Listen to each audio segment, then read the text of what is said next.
Vieux de près de 7000 ans et célèbres dans le monde entier, les mégalithes de Carnac et des rives du Morbihan forment un des hauts lieux de la préhistoire européenne.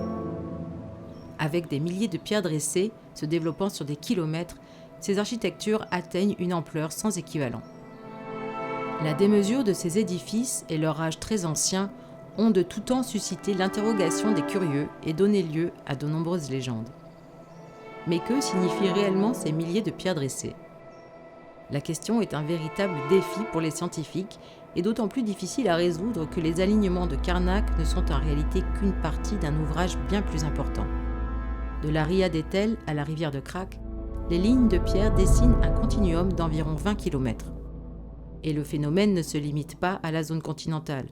Les recherches ont récemment révélé d'autres grands alignements sur les presqu'îles de Quiberon et de Locmaria-Ker, dans le golfe du Morbihan et dans la zone d'Arzon, occupant presque en continu un territoire de 38 000 hectares. Pourquoi les néolithiques ont-ils édifié ces architectures précisément dans ces lieux ? L'archéologue Christine Bougeot étudie depuis des années les ouvrages de stèles pour comprendre la logique de leur implantation. Ici, on est sur les alignements de Carnac et on est sur un ensemble qui s'appelle le Ménec-Vras, le Grand Ménec, parce qu'il y en a un autre plus loin qui est le Ménec-Bihan, le Petit Ménec. Ça fait partie des grands ensembles de l'enchaînement, parce qu'il y a tout un enchaînement d'ouvrages de stèles depuis ici. À partir de là, ça continue vers l'est. Vous avez ensuite les alignements de Kermario, vous avez les alignements de Kerlescan, le Petit Ménec, le Château du Latz, et puis jusqu'à Crac. Il y avait un continuum qui relie tous les monuments depuis Etel, depuis Ardéven, qui va ceinturer tout le bassin du Gouyanzeur. Cette architecture continue s'organise en fonction du bassin versant d'un ruisseau, le Gouyanzeur, affluent de la rivière de Crac. Les alignements se positionnent en fonction des caractéristiques du paysage littoral. Il joue avec la topographie. Ils jouent avec le relief. C'est-à-dire qu'ils sont tous sur une ligne de crête, en fait, qui n'est pas régulière, bien sûr. Cette ligne de crête, il y a des bosses, il y a des creux, etc., etc. Mais ils sont tous perchés sur cet interfluve, sur cette dorsale qui va séparer d'un côté un bassin avec le ruisseau du Gouyanzeur et tous ses affluents. Et puis, du côté sud, c'est une zone d'effondrement où vous avez des pénétrantes, beaucoup de vallées, de rias, de baies qui vont rentrer dans les terres et bien sûr former aussi des promontoires qui vont être utilisés pour construire des monuments mégalithiques. Vraiment, ce qui nous frappe, nous, c'est moins l'aspect spectaculaire ou colossal, quoique c'est déjà un défi, mais c'est aussi cette quantité. Pourquoi ? Et si on cartographie tous ces ensembles, c'est ce qu'on fait depuis maintenant 30 années de recherche, on s'aperçoit qu'on a à peu près 150 ouvrages de stèles, de plus de 12 000 stèles.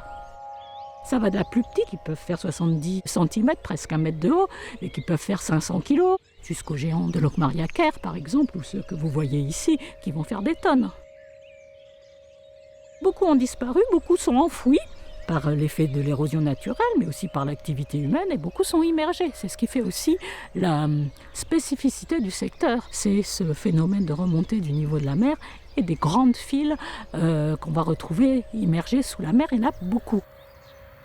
Sur la presqu'île de Quiberon, les menhirs de Kerbouniec sont connus de longue date, avec leurs arcs d'enceinte chapeautant de grandes files de stèles. Mais c'est plus récemment que les archéologues ont révélé que cet ouvrage traversait en réalité la presqu'île de part en part, se prolongeant sur la plage et se poursuivant sous la mer. Ces alignements, dont l'étendue évoque ceux de Carnac, témoignent d'importants changements survenus dans l'environnement au néolithique.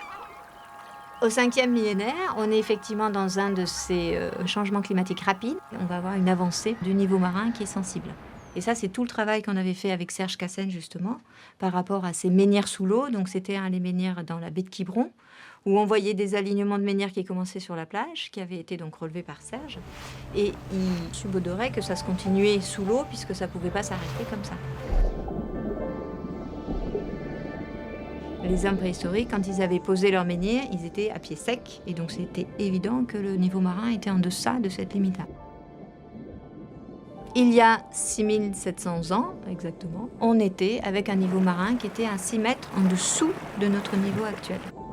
Du côté du golfe du Morbihan, sur l'îlot d'Erlanik, à proximité de l'île de Gavrinis, 2 hémicycles de pierre en partie submergés suggèrent que les néolithiques ont perçu cette montée du niveau marin. Profitant d'un fort coefficient de marée, l'archéologue Serge Cassen examine les stèles habituellement sous l'eau. Étrangement, les 2 hémicycles de pierre se superposent comme si l'édifice d'origine avait été remanié. On se rend compte que si on simule la remontée du niveau marin, l'hémicycle submergé est dirigé vers la remontée du niveau marin, en gros vers l'ancien rivage, alors que le premier, quand on le regarde aujourd'hui, lui, il est ouvert vers le rivage actuel. C'est-à-dire la topographie des lieux change, donc je pense que ce changement d'orientation est lié à la position du rivage de l'époque. Parmi les objets provenant d'Erlanik, au musée de préhistoire de Karnak, se distinguent plusieurs dizaines de petites haches en roche locale. Mais ce sont les dépôts d'objets de prestige qui intriguent les archéologues, car ils sont fréquemment associés aux ouvrages de stèles. Dans la zone de Kerbouniek, des touristes ont découvert par hasard 4 haches en jadéite, la roche la plus précieuse pour les néolithiques. Ces lames avaient été plantées à la verticale dans le sable, en dessous du niveau marin de l'époque. S'agit-il d'une offrande aux forces de l'océan ? Ce geste symbolique rappelle en tout cas plusieurs autres découvertes de haches plantées à la verticale en des points particuliers du paysage, souvent à proximité d'ouvrages de stèles. Ces alignements, ils ne fonctionnent pas tout seuls. Il va y avoir des dépôts d'objets signes pour marquer ces zones de transition, ces zones de passage, pour rentrer dans un espace géographique où, sur toutes les collines, il y a des monuments funéraires. Donc, ils ne fonctionnent pas tout seuls. Ils fonctionnent avec une autre caractéristique, qui sont les tombeaux. Il y en a vraiment une grande diversité et beaucoup. Il y a une première catégorie qui sont des tombes individuelles. Ce sont ce qu'on appelle des cystes, c'est-à-dire des caveaux totalement fermés, qui se distinguent des tombes à couloirs qui seront postérieures et dans lesquelles on peut accéder par l'intermédiaire d'un couloir. Là, il n'y en a pas. Donc on est ici sur le Magno 2, à l'extrémité orientale des alignements de Kermario. Il y avait 2 cystes à l'intérieur de ce tertre funéraire. Les tertres, ce sont des architectures de terre et de bois. Toutes ces pierres-là surmontent ce tertre, ce qui veut dire que le tertre est plus ancien. Cette dalle qui affleure ici à l'horizontale, c'est la table de couverture de l'une de ces tombes, de ces cystes individuels qui se trouvaient recouvertes par ce tertre et qui présente une figuration de hache polie emmanchée. Et lorsque ça a été fouillé, il y avait à la base de cette stèle, de ce menhir, il y avait un dépôt de 5 haches. 5 haches polies qui étaient présentées talons en bas, tranchant vers le haut. Cette stèle présente des gravures à sa base, des signes ondulés qu'on connaît bien comme étant des serpents, qui sont des signes du monde souterrain, du monde de la mort.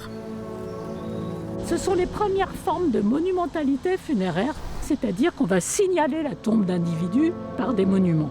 Ce sont des formes de monumentalité qui vont précéder, qui sont précurseurs du mégalithisme tel qu'il va se développer par la suite. Les archéologues ont répertorié plus de 90 de ces longs tertres funéraires dédiés à des individus de haut rang, escortés de grandes stèles gravées, de haches plantées dans le sol et de longues files de pierre. Ces tombeaux individuels vont atteindre des proportions extrêmes pour quelques personnages exceptionnels, avec la construction des 3 tumulus carnacéens. Ce gigantisme s'explique par la volonté des sociétés qui peuplent ces rivages de marquer durablement les esprits.